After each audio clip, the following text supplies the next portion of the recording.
Hello guys, welcome to another blog video. দেখতে পাচ্ছেন আপনাদের মাঝে অত্যাধুনিক একটি গাড়ি নিয়ে আমরা হাজির হয়েছি। আপনারা এই গাড়ি সম্পর্কে জানলে সত্যি অবাক হয়ে যাবেন। প্রথমে আমি আপনার দেখানোর চেষ্টা করছি, এই হর্নটি দেখেন আগে। গাড়িটি নিয়ে কথা বলতে বলতেই চলে এলো মালিকের সাথে আমরা একটু কথা বলার চেষ্টা করলাম, কিন্তু কথা বলার পর আমরা আরো অবাক হয়ে গেলাম যে এই গাড়ি সম্পর্কে জানার পর। দেখেন এই গাড়িটি, চলুন কাকার সাথে একটু কথা বলি। এই যে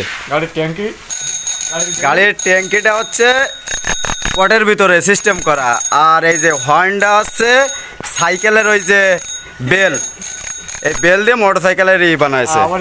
কাকা এই কাজটা করার কারণ কি? পুলিশের অত্যাচারে।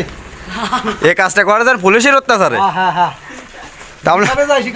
তা এই করার পরে কি পুলিশ আর ধরেছে কোনোদিন? একবার ধরছে, মানে হাউ করার পরে গাড়ির এই অবস্থা, এই যে গাড়ি অবস্থার পরেও এই গাড়ি বিলি চালায় বেড়ায় ঘাস কাটিয়ে, ওই যে গেরে ফাইটে চলে যায়, এই যে 1200 বেগের গেরের ওই মাথার দিকে ঘাস কাটিয়ে নিয়ে আসে।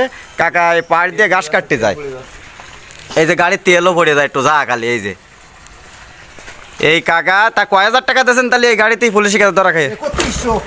এই গাড়ি ধরিয়ে পুলিশ 3100 টাকা নেছে। এই যে পুলিশ, আমাকে বাংলাদেশ পুলিশ, এই যে এই গাড়িটা ধরিয়ে 3100 টাকা জরিমানা করেছে। এই যে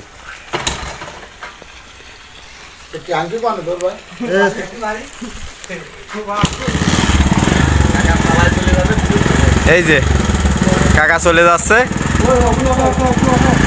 কাকার পুলিশের পরে বিশাল ক্ষোভ, কাকারে এই গাড়ি এই অবস্থা করেছে তারপরেও পুলিশই ধরেছে।